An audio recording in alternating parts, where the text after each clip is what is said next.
আজ ৫০০তম video upload করব। এই ৫০০তম ভিডিও আপলোড করতে গিয়ে আমার যেগুলো অভিজ্ঞতা হয়েছে সেগুলো দেখে মনে হচ্ছে যে আমি যে লক্ষ্যে এই ভিডিও করেছি সেই লক্ষ্য ঠিকঠাকই রয়েছে এবং এই লক্ষ্যের যে পরিণাম সেই পরিণাম বা লক্ষ্যের যে প্রাপ্তি সেটা কিন্তু আশাপ্রদ। কেন? কারণ আমার গুরুদেব যখন এই পশ্চিমবাংলায় এসেছিলেন, হিমালয় থেকে উনি যখন সাধনার পর ফিরে এলেন, তখন উনি যে আশ্রমে প্রথম বা যে জায়গাতে উনি এসেছিলেন সেখানে পুরো ব্লকটা ওনার বিপক্ষে ছিল। কেন? ওনার বিপক্ষে পুরো ব্লকটা থাকার কারণ সমগ্র ব্লকের মানুষেরই ত্রিসত্য সম্পর্কে সঠিক ধারণা ছিল না। তাই উনি যখন যা বলছিলেন, যা বোঝাচ্ছিলেন, কেউই তা বুঝতে পারছিলেন না। তাই তার মনে হয়েছিল যে সারা ব্লক বা সারা ব্লকের সমস্ত মানুষ বুঝি তার বিপক্ষে রয়েছে। আসলে বিপক্ষ আর পক্ষ এই ধারণাটা রয়েছে কিভাবে? বিপক্ষের ধারণা রয়েছে বিপরীত বোধে, পক্ষের ধারণা রয়েছে সঠিক বোধে। মানুষ যদি তার সঠিক বোধ লাভ করে তাহলে সে সবসময় বিশ্বের পক্ষে, আবহাওয়া প্রাণীকুল সমস্ত কিছুর পক্ষে সে রয়েছে। আর যদি তার বোধ না থাকে তখনই সে সমস্ত কিছুর বিপক্ষে। তাই আমি যখন ভিডিও করা শুরু করেছিলাম আমিও জানতাম যে প্রচলিত যে শিক্ষা ব্যবস্থা সারা বিশ্ব জুড়ে ব্যাপকভাবে রয়েছে বা বিস্তীর্ণভাবে রয়েছে, তার যে প্রভাব সেই প্রভাবের বাইরে বেরিয়ে গিয়ে এই সঠিক দিশা বা সঠিক অর্থ বা সঠিক বোধের দিকে মানুষকে নিয়ে আসা বা সঠিক বোধের দিকে মানুষকে আকৃষ্ট করা অত্যন্ত কঠিন কাজ হবে। কেন? কারণ লক্ষ লক্ষ বছর ধরে ভারতীয় যে শিক্ষা ব্যবস্থা, প্রাচীন ঋষিদের যে বৈদিক আদর্শ বা বোধযুক্ত যে আদর্শ, এই আদর্শ পৃথিবী থেকে লুপ্ত হয়ে গেছে। তাহলে লক্ষ লক্ষ বছরের এই বিলুপ্তিকে পুনরুদ্ধার করেছিলেন তিনি আমার পরম পূজ্য গুরুদেব স্বামী অরূপানন্দ সরস্বতী মহারাজ। সেখান থেকে আজ যখন এই ভিডিওগুলো করছি তখন আমারও একটা কথা মাথায় সবসময় রয়েছে যে এই পথে মানুষ কম। কেন? কারণ সঠিক বোধ ধারণায় যে আনতে পারবে এমন মানুষের সংখ্যা কোটিতে গুটি হয়। অর্থাৎ ১ কোটি মানুষের মধ্যে ৫-৭টা মানুষের ধারণা হয় বা ইচ্ছা হয় জ্ঞান লাভ করব। আবার ওই ৭টা-৫টা মানুষকে ১ কোটি করে যা হবে সেই ১ কোটির মধ্যে ১-২টা মানুষ বোধ লাভ করতে পারে। তাহলে বোধ লাভের রাস্তাটা অত্যন্ত কঠিন। যদি মানুষ চেষ্টা করে বা যদি মানুষ সঠিক সঙ্গ পায় বা সঠিক পরামর্শ পায় তবেই মানুষ বোধ লাভ করতে পারে। কারণ বোধ লাভ মানুষ কেন করতে পারছে না? বোধ লাভ করতে পারছে না মানুষের ধারণার যে বিভ্রান্তি, ধারণার মধ্যে যে ভুল রয়েছে সেই ভুল মানুষের মস্তিষ্ক থেকে কিছুতেই সরানো যাচ্ছে না। কেন যাচ্ছে না? কারণ মানুষ প্রচলিত ব্যবস্থা এবং সংখ্যাগরিষ্ঠ মানুষের যে উপস্থিতি সেটাকেই প্রমাণ হিসাবে ভেবে নিচ্ছে, বা প্রচলিত যে প্রথা ব্যবস্থা এগুলোকেই ভাবছে ঠিক আছে। কিন্তু এগুলো কখনোই কোনোভাবে কোনো জায়গাতে ঠিক নেই। সে তার বিবেক দিয়ে বিচার করলেই দেখতে পাবে যে সত্যের প্রামাণ্য ভূমি, জ্ঞান থাকবে, জ্ঞাতা থাকবে, পরিজ্ঞাতা থাকবে, নাম থাকবে, স্থান থাকবে, গুণ থাকবে।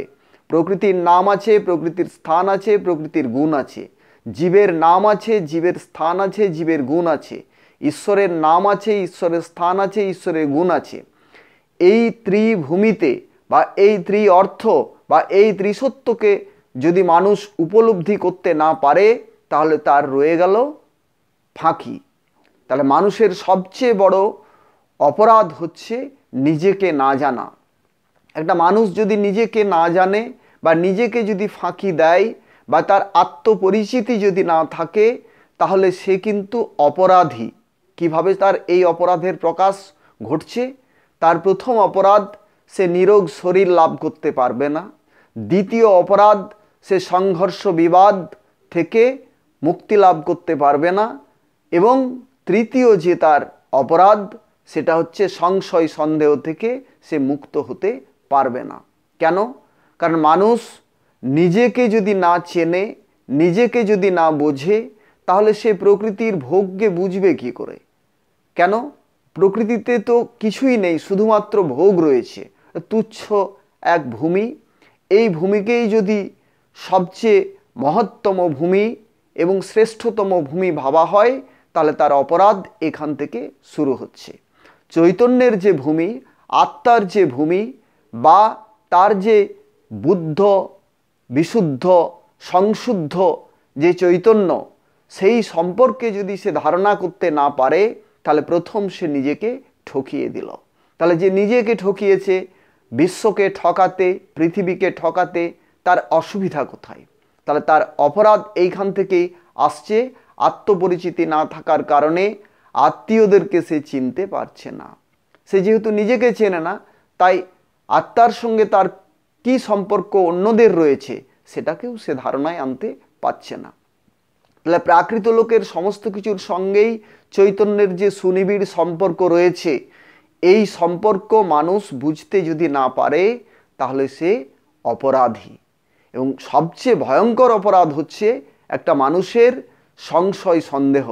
জগতের মালিককে যদি কেউ বুঝতে না পারে, জগতের মালিককে যদি না জানে, তাহলে সে নিজেকে কখনো কখনো মালিক ভেবে ফেলছে। এটা এক ভয়ঙ্কর অপরাধ।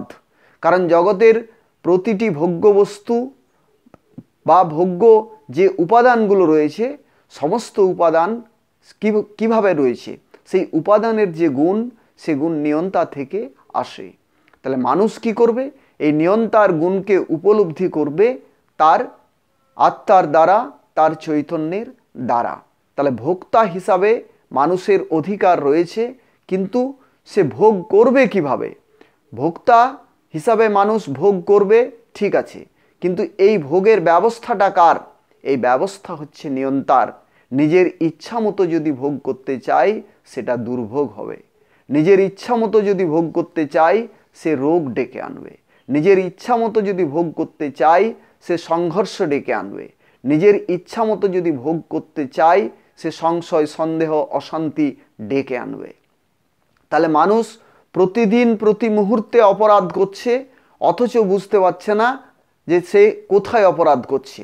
তার কারণ সে যেহেতু নিজেকে ফাঁকি দিয়েছে, নিজেকে ঠকিয়েছে, নিজের সম্পর্কে তার ধারণা নেই যে নিজের যে অনন্ত স্বতন্ত্র স্বরূপ রয়েছে বা যে শক্তি রয়েছে, সেই আত্মশক্তি সম্পর্কে তার ধারণা নেই, তার নিজের ক্ষমতা সম্পর্কে ধারণা নেই। যার জন্য সে কি ভাবছে? সে ভাবছে যে আমি প্রাকৃত লোক সম্পর্কে যে বিদ্যা লাভ করেছি বা যেটা বুঝেছি এটাই ঠিক।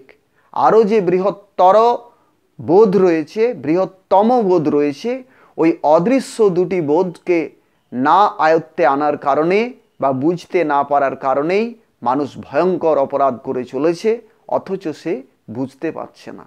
কেন বুঝতে পারছে না? কারণ মানুষ যা করে সেটা ঠিক করছে এটা ভেবেই করে চলে।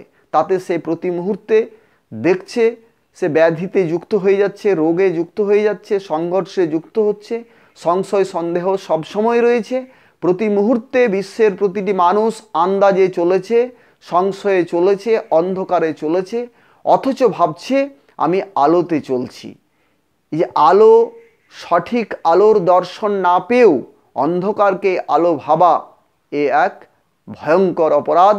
এবং এই অপরাধ মানুষ করছে, এর কারণ শিক্ষার ভয়ঙ্কর যে কুশিক্ষার বা ভ্রান্ত শিক্ষার ভয়ঙ্কর পরিণাম হচ্ছে মানুষের এই ভুল ধারণা, ভুল ব্যবস্থা নিজেরা তৈরি করে চলা।